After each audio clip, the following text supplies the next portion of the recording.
evening, everybody. We're finally putting a manual transfer case in the truck. So that is what you saw me loading in this thing. So we're headed over to Chris's shop to get that done. And hopefully it won't take long. It should be an easy swap. We are going to shout out Benji from Midwest Adventure Outfitters for the transfer case. And of course, a huge shout out to Fast Track Overland, aka Chris Carroll, for giving me his time to help me with this thing. We're both super excited, and yeah, hopefully everything is plug and play as it should be.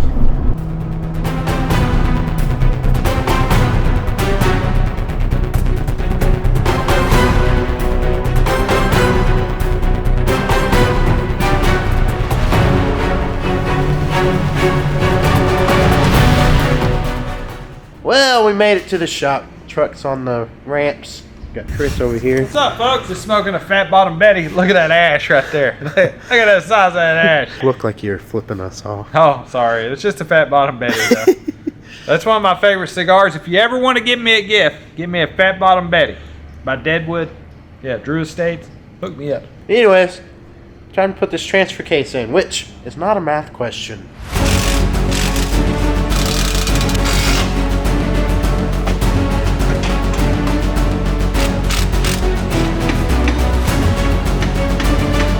Hey! Put some anti-seeds on that thing.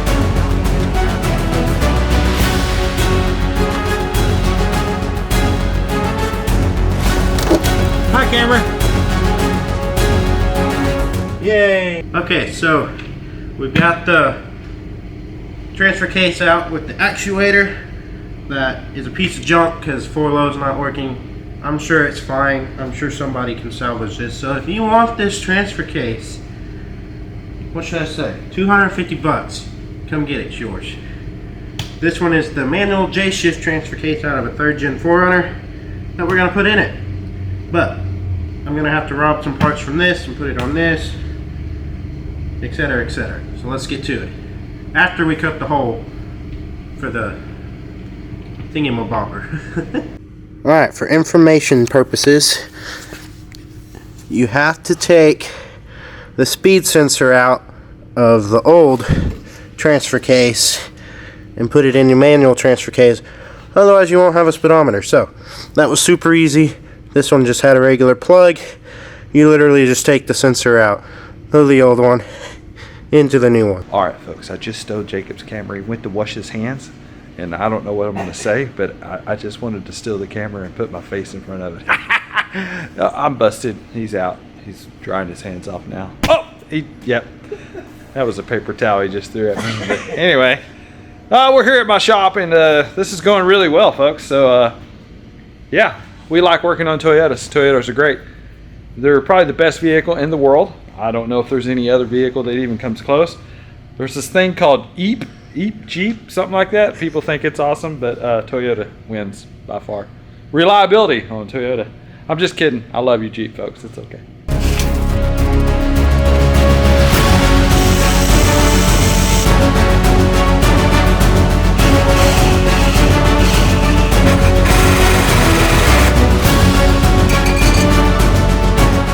Folks, so it ain't recommended that you do it this way to get a seal out, but we don't have a seal puller.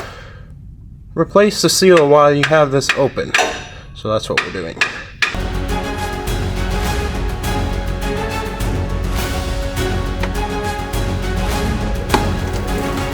It's in and it fits.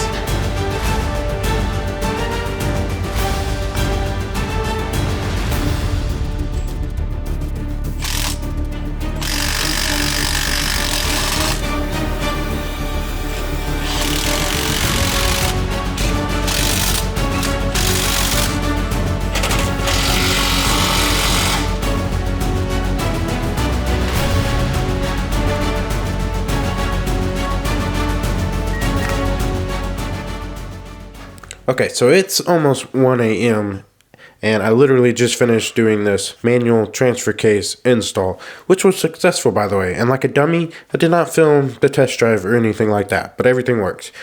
But as I was editing this, I realized that I left out some very good information for those of you who came to watch this video for more of a how-to install and see what this was about. So, with that being said, my manual transfer case came out of a 3rd gen 4Runner 1999 model, I believe it was, J-shift transfer case. You'll notice on the manual transfer case there are 3 sensors on it. You don't need those, just tie them up, get them out of the way. Everything bolted up perfectly. Drive shaft did not have to be shortened, nothing had to be changed. We did this install in like 3 hours. You do have to cut a hole through the floor. No big deal. Just make sure you've got a way to keep that secure, sealed. That's the word I'm looking for.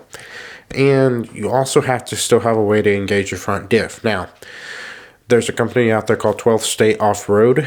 I'll put a link to their website in the description below, that make custom harnesses that are plug and play. You plug it into your front diff, and then you plug to a positive and your ground, and then you have a working switch that engages and disengages your front diff. If you got factory 4-wheel drive in your 1st gen Tundra, you'll have 4-wheel drive lights in your dash, and they will go blinking because you've disconnected everything.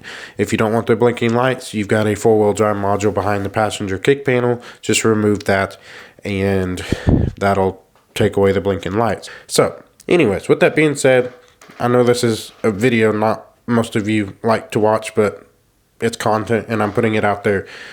So you already have wings, all you have to do is fly. Peace. Oh, and you have questions? If you have questions, leave them in the comments below. I do respond to them, or you can reach out to me on social media, which is also Eagles Pursuit. Okay, I think that's all I have. I'm tired. I'm editing this, I'm exporting this, and I'm going to bed.